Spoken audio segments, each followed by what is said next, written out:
Welcome back, ladies and gentlemen. My name is Alex. And I'm Haley. And you are listening to the Mission Debrief, episode number 7, Mission 142. An amazing mission. We had an amazing time. This season is sponsored by Specialty Gas House. Thank you, Specialty Gas House. We're having a lot of fun with this podcast. Speaking of which, you have been listening to us on YouTube. And now you can hear episodes of the Mission Debrief on iHeartRadio, Spotify, Apple Music, Apple Podcasts. Where else? Amazon. All major platforms. All major platforms. We appreciate you tuning in. For those who went on Mission 142 with us, we miss you already. We had an amazing time. It was great weather. It really was. Yeah. I didn't expect it to be. I will say the air was a bit heavy. Yeah. But we were prepared for the bug situation. So we brought our bug wipes. Yeah. DC traffic was at its norm. Mm-hmm. Very, very busy. It's a bustling city. It is a bustling city. So this flight, as you mentioned, Mission 142, is sponsored by the All Life Foundation. And it was set to take off at the normal time. But it didn't. So we arrived at the airport, and actually I was on my way to the airport, got a call that we didn't have a plane yet. So the plane was supposed to arrive at, I don't know, like maybe 5:15, 5:30. It did not arrive then. So then they changed it to 6, and then it didn't arrive. So skip to the end of that story. We didn't get to DC until like 9? I want to say. Yeah, about 9. So essentially, the big push, there are 2 main timelines we're trying to meet in the morning. The first one, the most important one, is our Arlington gate time. So if you, and we've talked about this before, if you miss your gate time, you're out of luck. So we were in touch with Arlington as this was going on. That second timeline is that the HOV lane, driving from Dulles, which is like a 25, 30-minute drive to the city, if you don't hit that before 9:30, you don't get the HOV lane privileges. Yep. So we try to make those 2 timelines. And then obviously we try to make a couple stops before we get to Arlington. So that didn't happen because by the time we landed and deplaned and moved our way from the people movers to the buses, we were going to be lucky to make the Arlington gate time. So we didn't, but we were in touch with Arlington. They were so kind and generous, and they said, okay, as long as you can get here by 10:45. Yep. If you miss 10:45, there's not much we can do for you. So we made it. I think we had like maybe 8 minutes to spare. Yeah. But can I, on a side note as please. well, so I always find activities to fill up time when there are delays. What, like your coloring book? Like, what are you talking about? Yes. No, I leave my coloring books at home. Sorry, kids, I took it on this flight. No. So I literally, I found time to do something I've been wanting to do. Last time we had a somewhat half delay.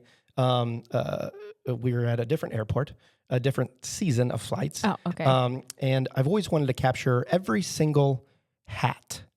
Like hats that veterans are wearing on the flight. Yes. And as you know, veterans were coming in the morning, I kind of looked around. I'm like, man, there are a variety of hats. Yeah, I felt like there was more of a variety this trip. Yeah, and so there's no one veteran hat is the same. Mm-hmm. They honestly, they all tell stories themselves. Mm-hmm. Some are brand new that they just got, before the flight, and some, you can tell they've had it.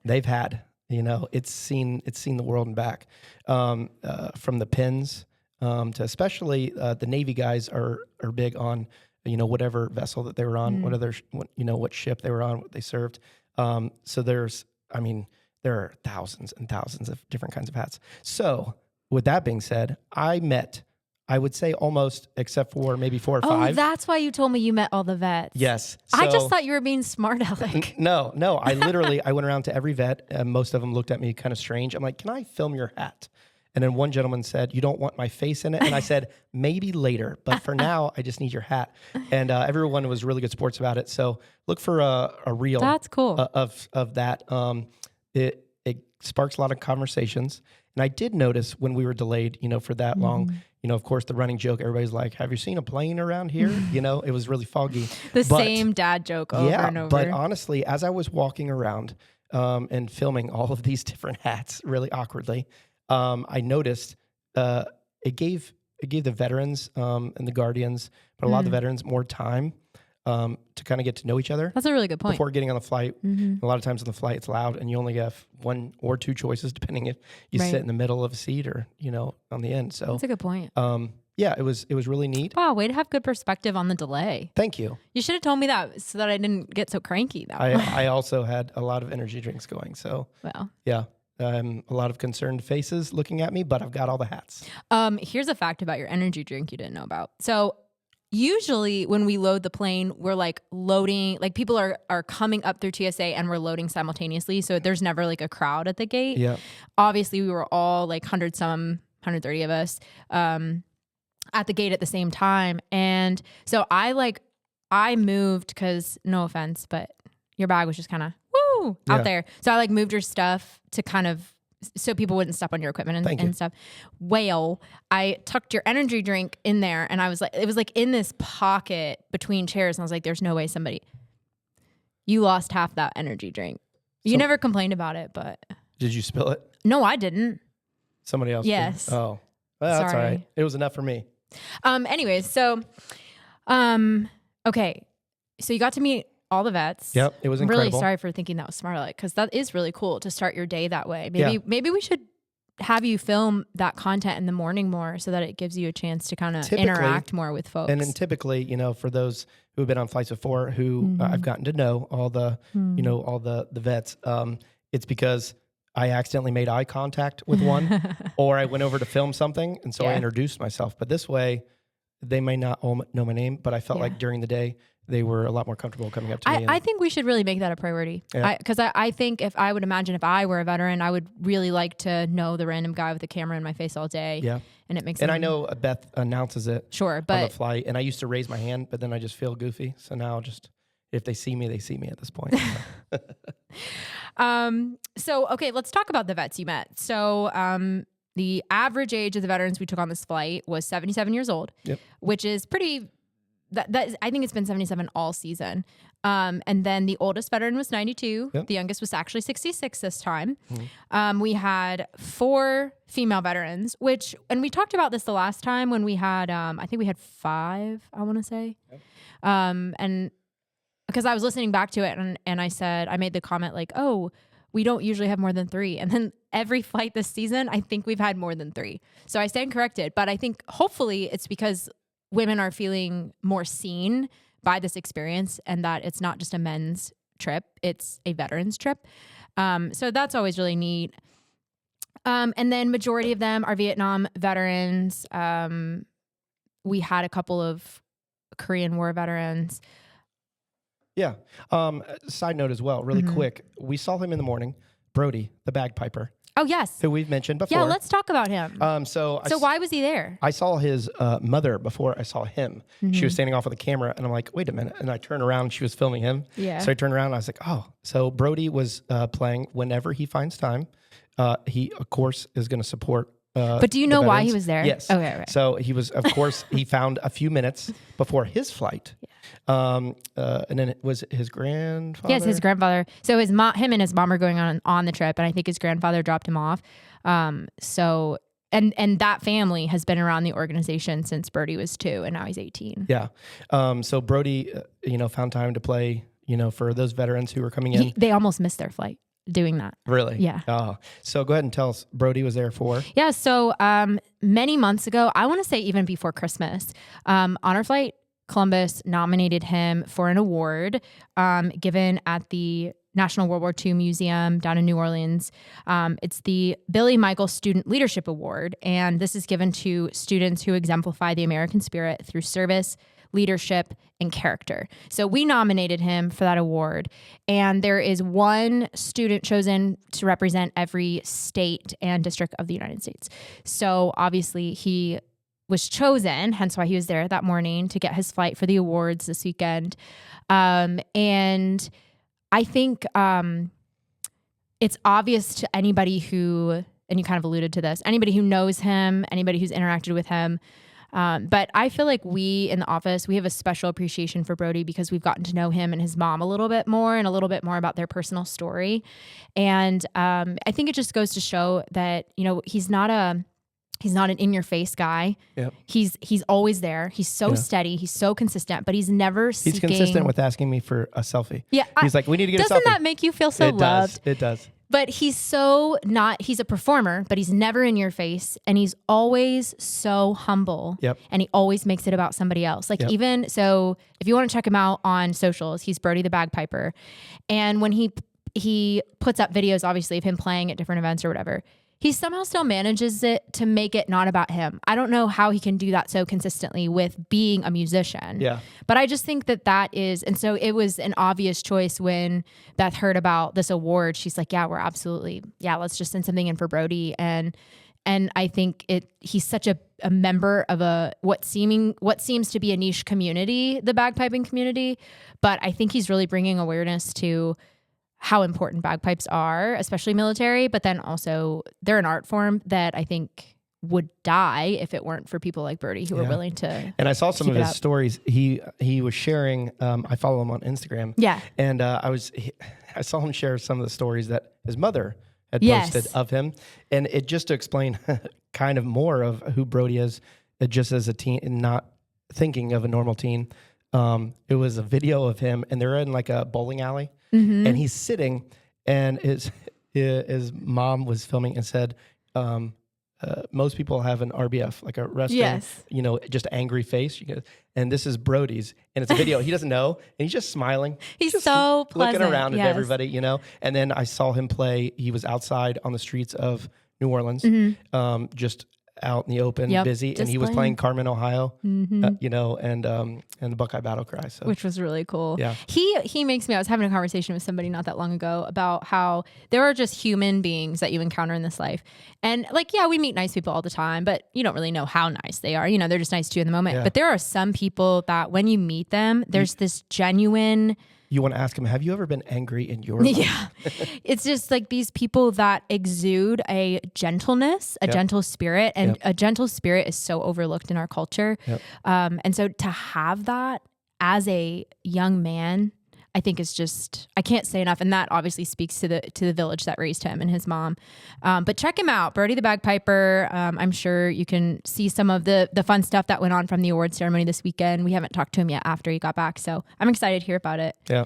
I think that's really neat. So he got to be there and play the Veterans Inn, which I think is always, obviously I love hearing him play at the airport. So we missed him at the welcome home, but there's something really cool, I think, about having him actually play in the morning to kind of start the day off, set the tone as the veterans are walking in. So it definitely brings awareness as well. As I always go across the street, across the crosswalk, and the drop off and baggage claim. Yeah, because I'd like to see veterans getting out with him, standing there and playing. But I also kind of watched because I would be super confused. Yeah, I'm dropping off a family member at 5, 6 o'clock in the morning. Like, what is? It's even earlier than that. Is this the right lane? And then all of a sudden, there's a bagpiper just playing in your face.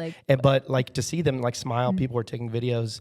It brings a lot of awareness to what's going on. So that's a good point. And it was a very crowded airport. I mean, usually we're the only ones in there, but we went through TSA. That was and the there fog. Was a huge line. That makes sense now. Oh, duh. Delayed flights. Yeah. Yeah. That actually makes sense. Wow, you're so smart. So we did finally get on the plane. And I will say, I have to say this because I was listening back, obviously, in the last episode. I complained a lot on the last episode, so I'm not going to complain so much this time. But I was complaining about how the seats were so bad on the last plane, but I loved the big aisle. This time it was such a nice plane. The seats were so nice. The tray tables are still the size of the palm of your hand, but I mean, I don't have my coloring books either, so it doesn't matter. But yeah, and then the crew was really pleasant, the Allegiant crew that we flew. So we loaded up in less than 20 minutes, which I felt like was pretty good because the energy was pretty chaotic. So to be able to load that quickly, again, Megan is part of that as well. So your ops team. And then we hit the ground running and we went straight to Arlington, as I mentioned. Before we get too down the line, I want to mention it was kind of a special flight in that it's always a special flight, but it was May 29th, which I don't even think we've said the date yet. May 29th, Thursday. And May 28th was our beloved bus driver Trey's birthday. So Happy birthday, Trey. happy. You are an amazing individual. We love you so much. And your happiness and your loud happiness exudes in so many ways. Yes. And I think it's so cool because we've talked about this before. He's active duty, Navy. And so continuing those relationships with our bus drivers. We missed Michael this time. But obviously DC Trails never lets us down and send us a great driver in the meantime. We'll be happy to have the original crew back together for the next flight. But I thought it would be worth mentioning that, he partied hard and then came with us. Yep. Didn't miss a day. Good young man. I tried to decorate his bus, but I forgot tape. So that was kind of lame. Yeah. Remind me next time to bring tape. Now the other thing we did in the morning, we didn't make a huge deal about it, to everybody, but we've talked about Lori before. She's a bus lead. She's a previous board member. She gives the best hugs in the world. She does. She always looks at me and she's Alex. And I'm like, I know this is going to be a great hug. Let's stay here for like 10 seconds. So, yeah, she's really sweet. Maybe it's because she's down near my height. Yeah. She's shorter than I am. So I'm 5'2"-ish. So I wonder if she's even 5 foot.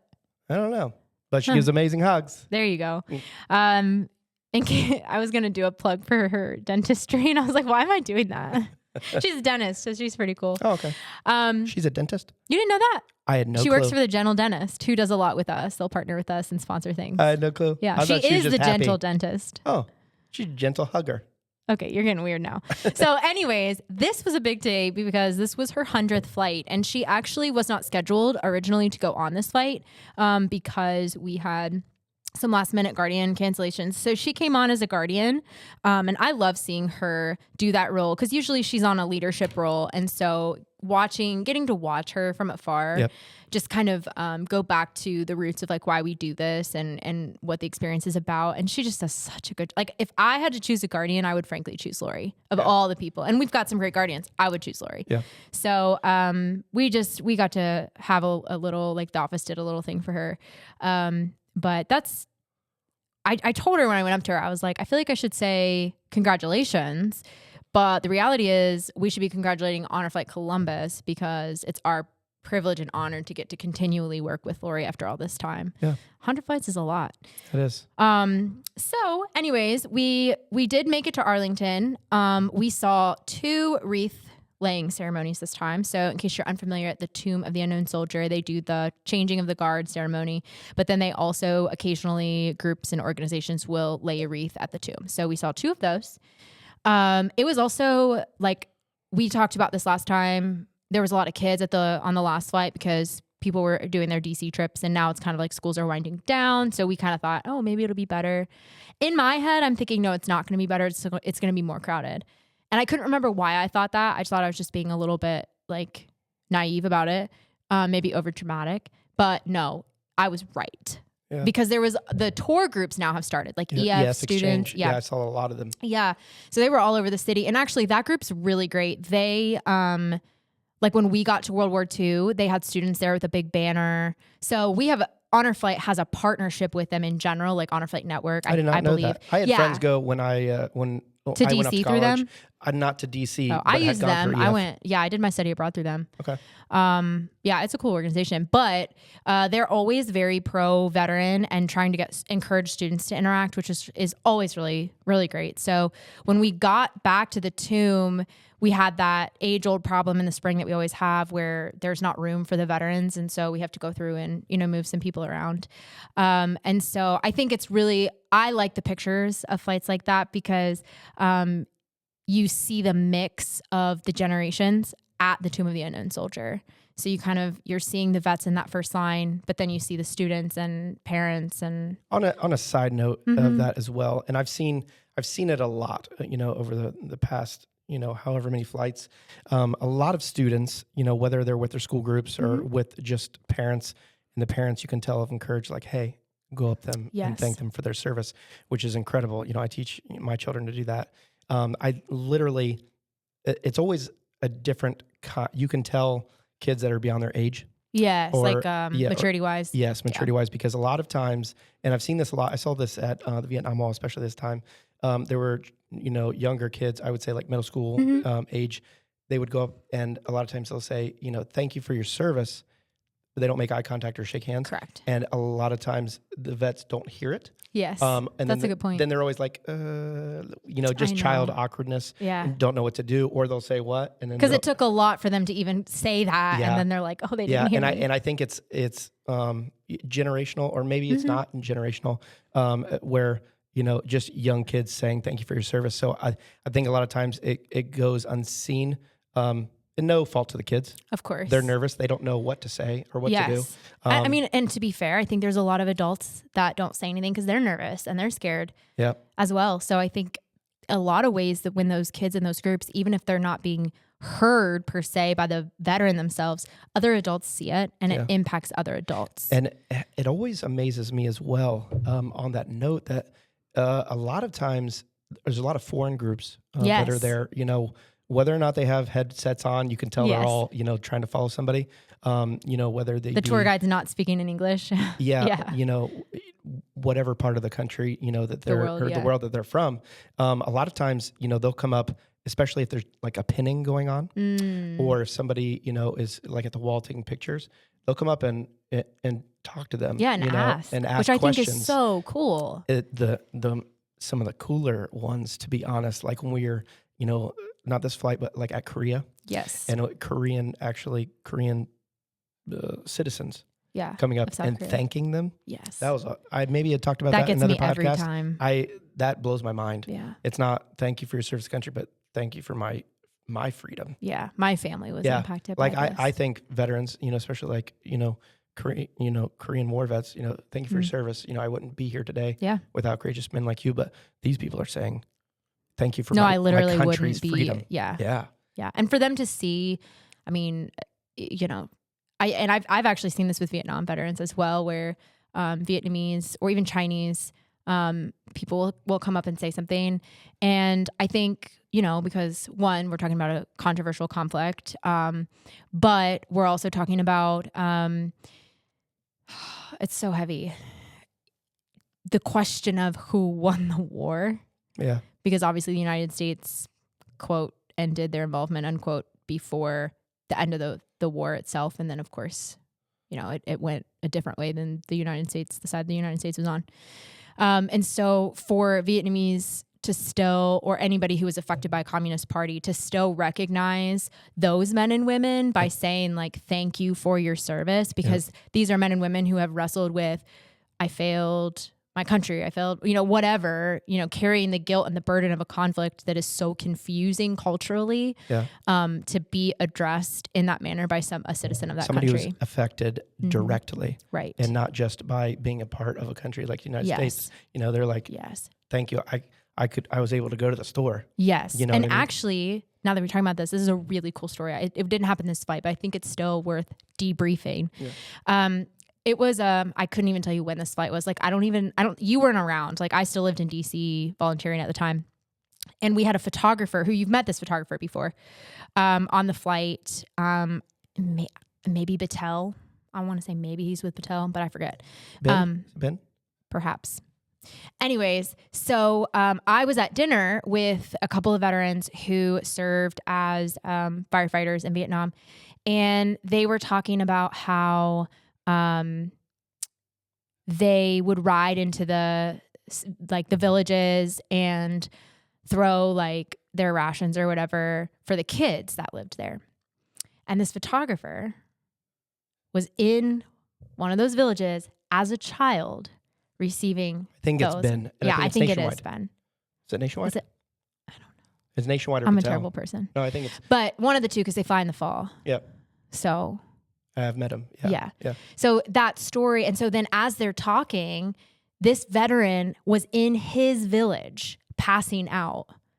And I think too, like, this is a perfect moment to kind of stop and be like, whether it be, you can't orchestrate situations like this. I mean, it just so happened that Ben sat down at this table. It just so happened that this specific veteran sat down at this table. It was random. They weren't assigned to each other. We were just talking. I was asking the veteran about his service. How did you serve? La la la. And for that to happen is crazy. It's like crazy. If an individual wears, a bracelet, a POW bracelet, and at the same time, somebody's coming up to look at that same name on the wall. Yeah. Those, That was wild. yeah, different parts of the world, different lives. Yeah. So, And just the fact that like we even booked them on the same flight. I mean, there's so many things that have to line up so perfectly for these connections to happen. And wow. So anyways, back to Arlington. So and when you were talking about the kids, this was really, really sweet to me. So I somehow have been chosen by the operations team to help Megan move the kids. I used to move wheelchairs. Now I'm moving children. It must be my punishment for complaining on the last podcast. But anyways, so I was moving the kids back at the wheelchair pit. And what's hard is you have to be quiet and you can't really explain, I have this group of veterans who are coming to see. You just have to say, excuse me, move. And that obviously can be challenging. And so I moved all these kids back from the wheelchair pit. And I couldn't tell if they were like frustrated, because I can see being frustrated by that. And then when they started seeing the veterans walk by, every single veteran that walked by, every single kid went, thank you for your service. So it was just this chant that I was hearing as I was moving. And I just thought that was so neat. It's neat. It was really cool. Perspective and timing. It is perspective. Yeah. I mean, and it's impressive, like you said. So a challenge to anybody listening is when you see that veteran, because I even get nervous and sometimes I'm embarrassed to say there have been veterans I haven't said anything to, out and about. And so I think it's a challenge to all of us. Say thank you for your service, because you never know what impact that will have on the veteran. And another, I know we keep getting on side notes here, but another side note, which we'll talk about in a minute. I was standing at the Vietnam Wall. I was filming, and a couple came up to me. I could tell they were a couple. A gentleman stood next to me on my right, and then a woman on my left. And I kind of looked out of the corners of my eyes because I was filming. You're and like, trying I'm to stay surrounded. Straight. Yeah, and I saw she was shorter than me. She's about Lori's height. Okay. She leaned in and she goes, is it honor flight? And I said, yeah. And she said, where are you guys from? And I said, Columbus, Ohio.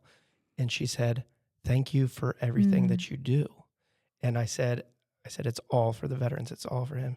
And she goes, no, I honestly, it's incredible what honor flight does, for these veterans. And I said, are you here looking for a name? I'm like making small talk as I'm filming. And she goes, no, just visiting the sites. She goes, we're veterans too, just a completely different era. And they were probably in their 40s, mid 40s. And I said, and so I stopped for a second and I go, so I looked at like to the right and he's like smiled. And I said, thank you for your service. And she goes, no. And she repeated back what I said. And she goes, we're here. It's all for them. And I said, that is pretty cool. And then so I talked to them. They're from Texas. Oh, cool. And they were, apparently they had I made small talk. They had both just gotten out of the service. They were like lifers. They did like, they had 20 years together. And then they just got out, but they were traveling around, just like seeing sights and stuff like that. And she goes, seriously, thank you for what you do. And I'm like, no, I don't personally, I take it weird. I don't like that. I don't either. Yeah. But I think it's important that we learn how to receive that because people need to give. Like we all have this innate need to give, whether it be validation, time, whatever. And I think so often we don't give as much as we should because we're uncomfortable for some reason. And so we need to be able to receive that because you never know, like, now they have this interaction. They have a face to put with Honor Flight. Honor Flight's not just a name. Now they see your face connected with it, which I think is cool. Yeah. Okay. So Arlington was another really great stop. We left Arlington and we went straight to lunch. And again, had our lunch catered by Ace, who has been a longtime partner of ours. And then when we were there at Navy, we had a nice surprise again this season. We got to listen to the United States Naval Band. Yeah, super cool. And so they Not what I was expecting when you think of a naval band. Okay, this is what's so funny about this. So actually, a friend of mine who lives in the DMV area is I might get his title wrong, but the social media manager of the Marine Corps Band.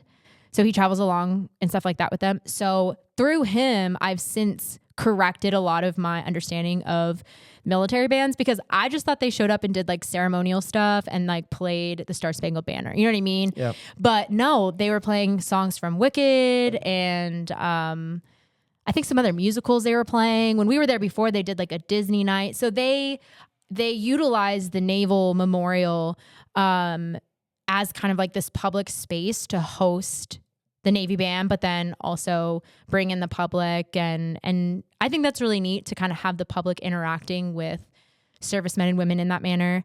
But the veterans always love, I never know how they're going to take that. I don't know why I feel that way about it, but it's like, no, it's a Navy band. And then they like came on and announced themselves and said thank you to our veterans, which was really sweet. So that was a nice little luncheon show. Yeah. And then we left from there and we headed to our stop of the day. I did tell Trey, by the way. Oh, that, at Navy? At Navy. That's when I gave him his birthday. Oh my gosh, I didn't realize. So I didn't get a chance to get out to the bus when we first got there. So I decorated and gave him his present and all of that at Navy, at his memorial. I'm good. But I also told him afterwards, I said, I didn't know that I was supposed to dress up. I didn't know that they were going to bring the whole Navy band for you for your birthday. And he goes, of course, you tripping. And then he just walked away. Yeah, he's like, get out of here. Yeah. Okay, so then we did our longest stop of the day. We headed over to World War II. And a couple things I wanted to say about that. So as we mentioned on I think it was, we started talking about this in March, but we're just being intentional about who we as in the operations team, we nominate within the office somebody to present the flag. And I want to plug again, there's the opportunity for people to be involved with this. They can sponsor the flag. They can actually sponsor the physical flag that we're giving the veteran, and we insert a card with their name on it, with your name on it. If you would like to give in honor of somebody or in memory of somebody, we put that information on there. So it's a really cool way that the community can be personally invested in this moment where we're, like we said before, reflecting on the past and preparing for the future by honoring the oldest veteran. So we are not only inviting the public, like I mentioned, to be intentionally part of this experience, but inviting volunteers to be a part of it. And so we are selecting volunteers who repeatedly go above and beyond, not even just the call of duty, like filling the requirements, because there are a lot of requirements and criteria that we're asking. We ask a lot of our volunteers. We know that. But these are people who are going above and beyond. And so for this flight, it was unanimous in the office who we wanted to nominate for this flight. So I just wanted to kind of read. So we have started sending letters to the people we're nominating. So I just kind of wanted to read a little bit about the words from the office about why we selected this individual. So we said, you've been selected because of your unwavering dedication, not only to this organization, but to these heroes. Every flight, we see you go above and beyond utilizing your outstanding talents. We watch you intentionally honor veterans through how you capture them on film, the way you speak with them, and the time you dedicate to ensuring our mission is delivered to every veteran. Your creative vision inspires so many who not only are new to honor flight, but have been around for decades. Everything you capture and create brings the stories of our veterans to life, evoking strong emotions and pride. The way in which we achieve the share component of our mission has been transformed since you started. Thank you, Alex, for everything you do. You're so much more than flight media. Your heart for your community and all those around you is inspiring and captures the environment we seek to create here at Honor Flight. We cannot say thank you enough for what you do and for the friendship you've extended to each of us. You'll always be part of the Honor Flight family. So we selected you. Thank you. So talk to us a little bit about that experience with Frank, our eldest veteran, Korean War veteran. Yeah. So I had received that about 2 weeks before the flight, and my heart was beating fast then. Now it's beating fast again. And no, it was an incredible experience. Once again, I didn't think I'd be able to do it one time, let alone twice. I had set out. So after that, before flight day, in my notes on my phone, I had put about 4 paragraphs together. And afterwards, I'm like, they give me like 10 seconds or less, you know what I mean? Before it gets super awkward and everybody gets quiet.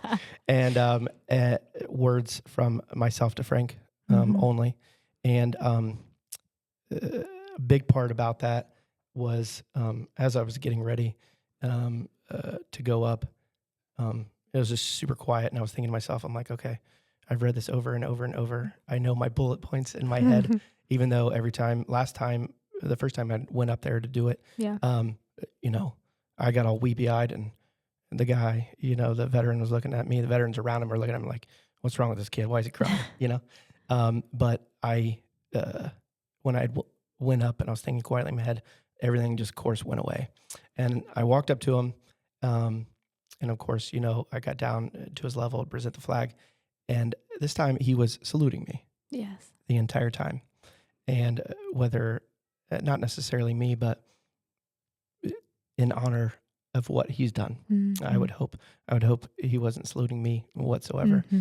And you know, as I was saying words to him, at first I could tell he wasn't listening. He was It's a lot. he was Yeah. enthralled by everyone around him clapping and cheering, you know, as he's saluting. And then all of a sudden, he looked me in the eyes, and then that's when I'm like, "Oh, okay, don't start now. I'm gonna tear up." And then I lost words at that point. But the same, let a lot of those words be between him and I, but pretty much as I had done before, in a little different sense, I had thanked him. I said I had started out saying, actually, when he realized what I was saying. After that, he had heard, because he's like, "What is this speech?" Yes. I could tell. But I started out by saying, I have 2 little boys at home, and they live in a country, and I am able to raise them in a free country. I said, and it's for people like you, and I'll leave the rest, you know, between him and I. But at that point, he looked me in the eyes, and I'm like, "Oh, it's gonna waterworks, you know, from here." But it's an incredible experience. I've seen a lot of people just, you know, give flat and not, and everybody does it their own way. But I could have kept him there and gave him a good lecture for, you know, an hour about how thankful I am, you know, for what he's done. I had that situation as well, not just this. I had another situation. I don't know if I told you about. It was at the wall this time, and I had thanked one of the veterans on our flight. Said, you know, "Thank you for being here today. You know, thank you for capturing this." And I said, "No, thank you for your service. I'm here for you." And he said, "I didn't do anything." And I told him, without getting weepy-eyed now, I told him, I said, "You set your life aside, no matter what, you know, your MOS was, no matter what, you know, you did, for how long you did it." I said, "You set your life aside, friends, family, your mom, your dad, you know." And I joked around, I'm like, "Probably a really hot girlfriend knowing you." And he kind of chuckled, and I said, "You set that aside for however long so that I could be here doing this for you." And he just smiled and shook my hand. He got kind of teary-eyed. I'm like, "Yeah, you deserve that back." I think those are you some made of them. me cry. Yeah, No, those. you're I think that some of those are the most important moments, when the men and women we're flying still don't really see themselves as part of the pack. Yeah. You know, they see themselves as the one who serves stateside. I think being able to say that, and I will say about Frank too. I watched. He was pretty reserved most of the day. He didn't have like a super smiley, you know, Brody resting face. Yeah. But when after the flag presentation, when I was taking your picture with him, there was a shift in him. Yeah. It seemed lighter almost. Yeah. And during, just not to skip all the way fast, It's because okay. it won't. We'd seen his family in the gauntlet at the welcome home. And so I looked at the pictures. I was like, "Man, I knew it. This guy was good looking, you know, as a young guy." Again with this. Another one of these. But I walked over there. I didn't say, you know, that I had, you know, presented the flag or whatnot. And I just said, you could tell, I would assume it was, you know, the son or the daughter, and then, you know, the in-law. I just said he had an amazing time. That's all I said. You know, I could have said a million more things, but I just wanted them to enjoy the moment. So. Yeah. But thank you, Frank. Yes. And thank you, Alex, for being who you are to us. I appreciate it. Thank you. So we finished out World War II. Yep. And then we made our way down to Vietnam. And so when we were at Vietnam, we always catch these moments at Vietnam. And something I'll say, you know, I didn't really, I've done some like social media stuff at a previous job, but like that was never my full-time job. We talked about it before. So I've learned a lot. And obviously now I'm starting to actually capture photographs and be part of the day in that manner. But something I'm still getting used to is having a camera around people during intimate in more in emotionally intense moments, and kind of knowing Isn't it how great to, and awkward? there's parts of it that make it awkward, but also there's like the camera's a barrier between you and this person. And the nice thing about the schedule of the day is because we're doing the more intense emotional spots at the end of the day, they've at least, if you don't have a relationship with them yet, they've at least seen you and they trust the organization enough by then. So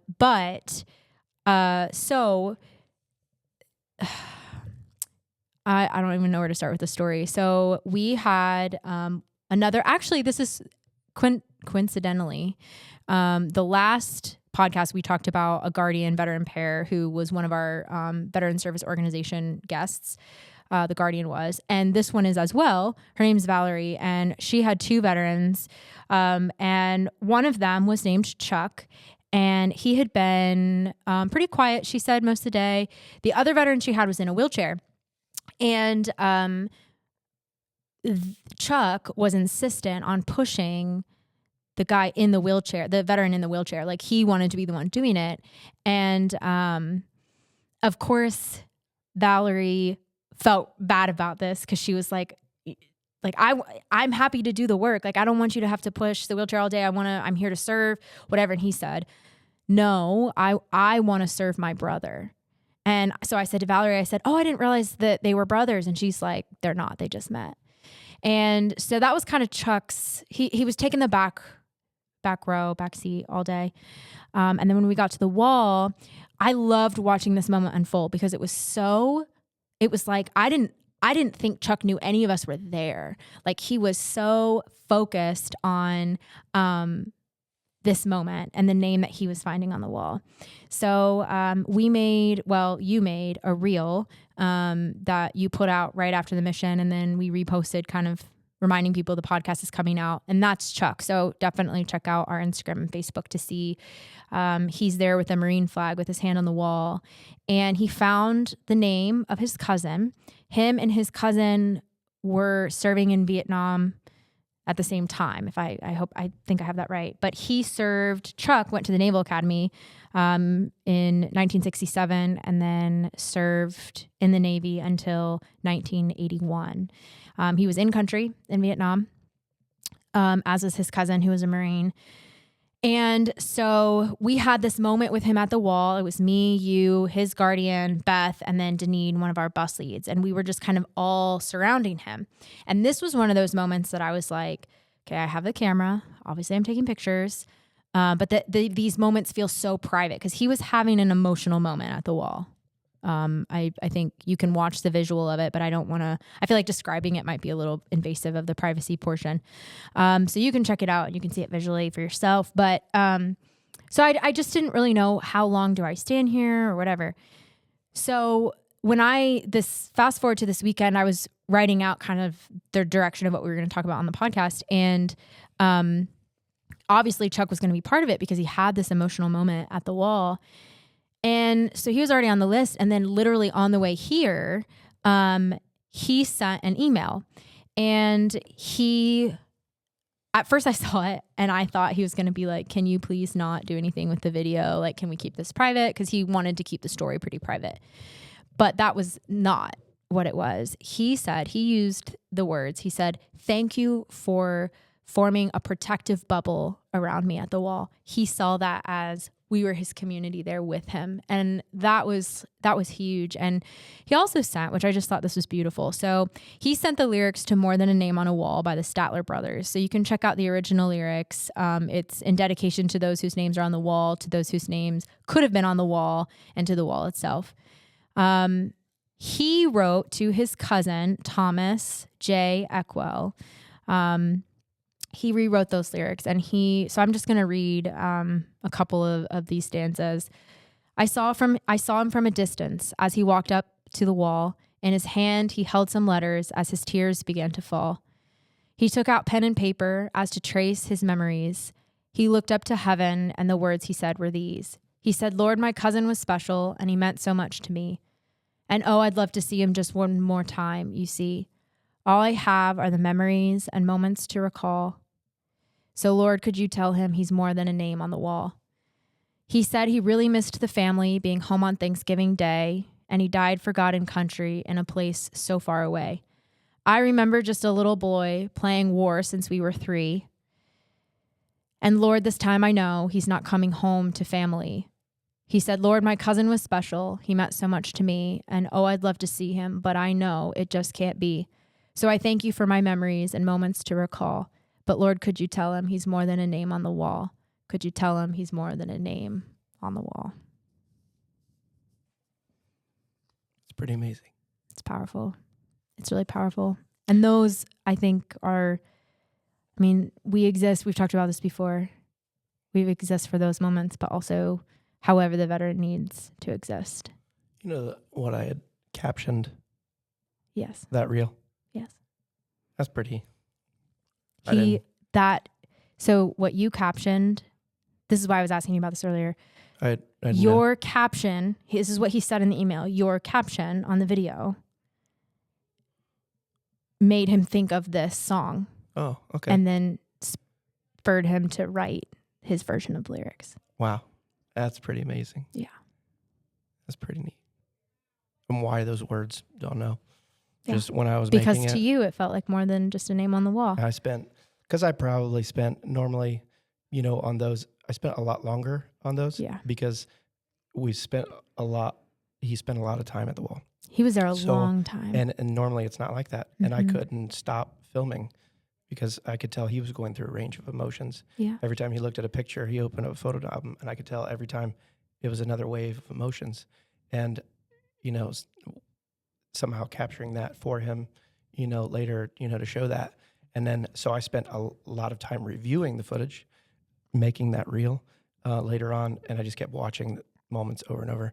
And those are the words, that came to me, because a lot of times with those, I'm not sure of the stories behind it, whether they don't want to say or I capture it from afar. And a lot of times you had talked about your first time, or not your first time, but new to having a camera in people's faces during that moment. I never want to disturb those moments. Right. So a lot of different tricks between, silencing the beep on my camera, shooting from afar with a longer lens. A lot of times just shooting them from behind. This time I got down beside him, to capture that, because he had seen me. He knew I was there, but I could tell it's kind of like an REM sleep. I could tell which cycle he was in at the moment. That's when I kneeled down there, and because I didn't want to ruin that. And a lot of time spent there, and different feelings. I see the wall all the time, the names, but it's different when you know somebody there. So. And we mentioned this I think on the last podcast, how the wall comes alive. Mm-hmm. Like you can almost put your hand on it, and I think the veterans, they can almost feel it breathe, like the warmth from the stone, and him having that moment. And then I just have to reiterate him coming back and saying the protective bubble that was around me. I mean, it's like every time you interact with a veteran, you learn a new dynamic to Honor Flight, for me at least. And so it's like, yeah, we provide you this opportunity to go to the wall with other veterans. This matters to you. But now also it's this, him saying, I needed you there. I needed you all there, and I needed to experience this with you, and I needed it to be captured, is kind of what he was saying. Because he asked us to send the video again, so he could see it again. And so anyways, I think that's beautiful. I think what an incredibly personal thing for him to send post-trip, to know that he spent the weekend reflecting on that and then entrusted us with that. Yeah, pretty neat. Yeah, pretty neat. Another part of the wall that was really cool, one of our bus lead, Deneen, who was there, we were actually over there on that side of the wall to look at a name for her. She has a POW bracelet she's been wearing since elementary, middle school age, and she brings it every Honor Flight. She goes down to the wall and visits that name.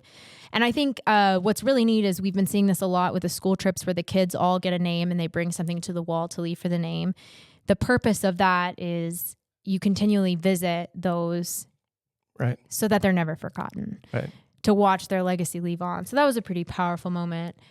So then we left Vietnam after that experience and walked down. We visited the Women's Memorial, like always. And then we headed back to the buses, loaded up. And amazingly, we were able to go to the Air Force Memorial and the Marine Corps War Memorial, which is amazing because how late we started the day, we were able to get all of our stops in and get everybody to their service memorial. So that's a huge shout out to just everybody who was willing to be flexible on that day and pivot. And a huge shout out to, I know you guys don't take, or you girls don't take it very well, but the operations team, all the ladies in the operations team for, I sometimes see, especially from afar, some stressed out faces. Some scheming. Yeah, some scheming, but stressed out faces from afar. But to make up those hours, you know, it takes a lot. From the operations team to, you know, to the buses, to make that happen. So thank you guys. So Absolutely. thank you, girls. Teams matter. And it's awesome to be part of this team. So we went to the Women's Memorial for the Military Women's Memorial. I like to get the name correct. And we honored our 4 ladies there, our 4 servicewomen. Another opportunity that if you want to get involved with being a part of actually meeting veterans and honoring them on their day, if you would like to get involved as being somebody who interviews our ladies, we have the interview questions all written out. All you have to do is give them a call and walk through these interview questions.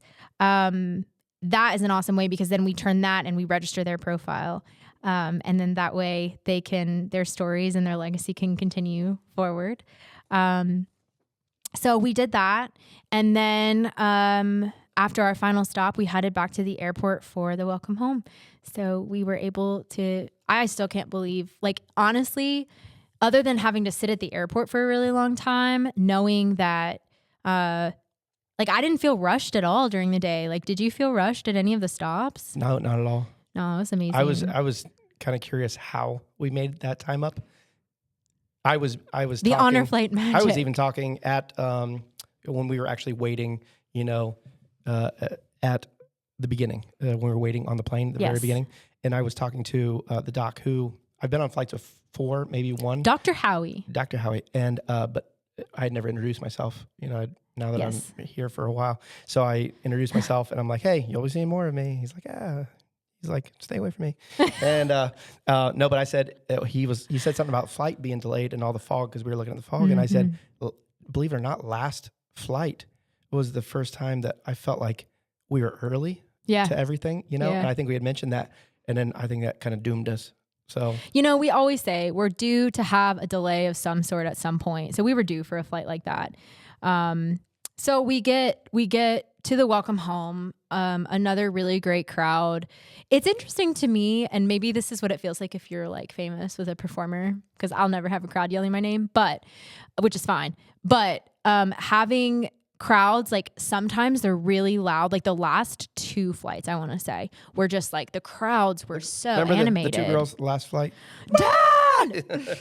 Yeah.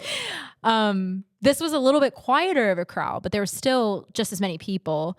And I felt like I witnessed more. I always see some, but more family on family interactions, like where they're actually greeting the veterans. And we actually had a bit of a, I have to say, logistic. I have to say that. Is that why you approached to the right and you said, "I need you to move"? And I felt bad, but then I'm like, "No, you're going to get run over." Yeah. So family members were meeting their veterans in the middle of the gauntlet. And the problem with that is like they will get run over by other veterans.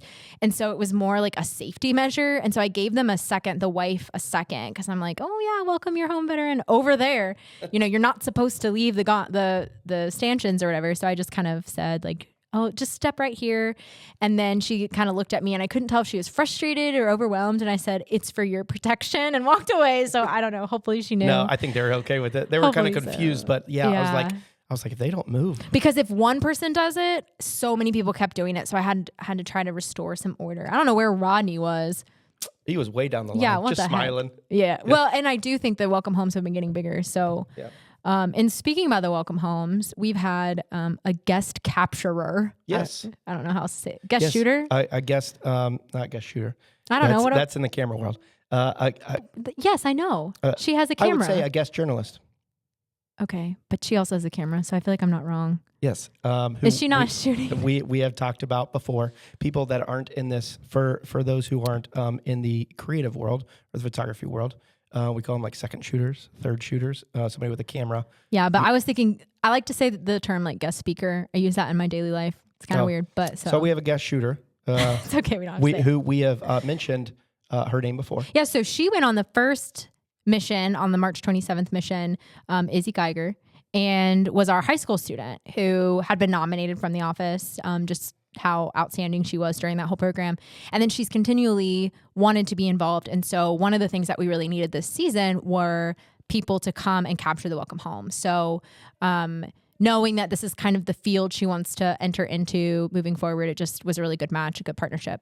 So one thing we want to mention is not only was she there capturing this, which by the way, she's been capturing all the welcome homes this season, including like just after she had major shoulder surgery, she came out. And so we're so appreciative of her. I believe, and one of them was before her shoulder surgery, actually, before she had that. One was her senior night of girls lacrosse. Yeah. She came and she goes, I'm sweating. I'm still wearing my uniform. She had an awards banquet the same day as the last flight too. And she came right after. Yeah. So she's dedicated. She is. Yeah. And she's good. So anyways. Her senior project. She had a senior project. Do you want to talk a little bit more about it? Cause you facilitated that more with her. Yeah. So Izzy, in her, I guess, broadcast journalism. We call it we call it news at Grove City. We used to news class. I think she still does. Yeah.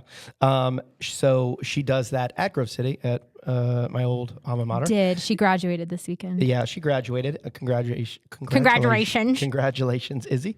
But she did news, so she was well known at her school. Her face was well known on the news every morning. But she decided to do her final project on Honor Flight, the organization of the whys and hows and everything that encompasses it. I kind of helped her along the way facilitate that as far as, the production and lighting. Some kick butt lighting, yeah. And turned out really so well. if you get a chance to check that out, it was shared. Yeah, we shared it on our Facebook page. It's on her personal YouTube, Izzy Geiger, Geiger. And so look out for her in the future. And actually, you don't know this yet, and she might kill me for saying it, but her teacher let her know this weekend that they were sending it in for a competition. Really? For some awards. Yeah. That's pretty cool. That's cool. Yeah, she did an awesome job. Really captured the heart of Honor Flight, featured all of us in the office. So you can check us out and learn more about us through her documentary. So thanks, Izzy, for giving us some free content. Awesome job. Yeah, it was amazing. So just a couple of housekeeping things as we move forward. I feel like we covered Mission 142 pretty well to you. Thank you for all the veterans, all the guardians that went on the flight, and for all of the, the airport crews, of course. Yeah, all the volunteers. Early in the morning, late night. at night. Yep, that was awesome. And then, of course, the crowd. Now, you might be thinking, wow, they've done their 4 flights. I'll have to wait till the fall. False. We've got one more flight. Yep. Come out to the airport. Now, originally, we've been flying on Thursdays, and we were scheduled for June 12th. We are now flying June 10th. So we were contacted by Honor Flight Network, who had been contacted by the National or the Park Service, NPS, police, whatever, the DC folks. They said that our original flight date would prove tricky to actually gain access to the memorials. In fact, we might not have been able to at all just because of pre-planned activities in the city. So we decided we were going to try to reschedule everybody for 2 days earlier. And then that way we could hopefully still provide an honor flight. And then, in the future, people wouldn't be on the wait list quite as long if we had to reschedule all of them just for the fall. So we were able to reschedule the majority of the veterans for Tuesday, June 10th. So if you want to come out to the welcome home, it's going to be Tuesday, June 10th, arrive around 8:45 p.m. Give yourself some time to park and come in and find your spot amongst the crowd. But yeah, I think that's pretty good. Yeah. I think moving it up was an incredibly amazing idea. I know for those individuals, you imagine waiting that long for your honor flight. I know, and then being come back for September. Yeah, just kidding. Now we did give them the option. Yep. We either book them on the September flight or book them on June 10th flight. Like I said, I think we got 75 people out of 84. Okay. Which is pretty good. Okay. So you said last flight of the season. Final flight of the spring season. And then we'll have our reunion August 16th. Tell us about that. A little bit about that. I mean, you and I are going to be there. Okay. Talking to vets. Okay. So you'll hear more about us. Also, we'll bring a little bit more out about it later. But however, if you've gone on previous flights with us, any flight with us, and you would like to, share some stories, whether about your flight, about your service, we're going to be there with some microphones for the podcast, and some video cameras, and we would love So look pretty, wear your red shirts. Yes. Yes. But we'll talk more about that because, we'll pop in your summer too, even though there's no flights. Yeah. But we appreciate you being here. Episode number 7. Mission flight number 142. And next mission is 143. Good job. All right. That was a trick question.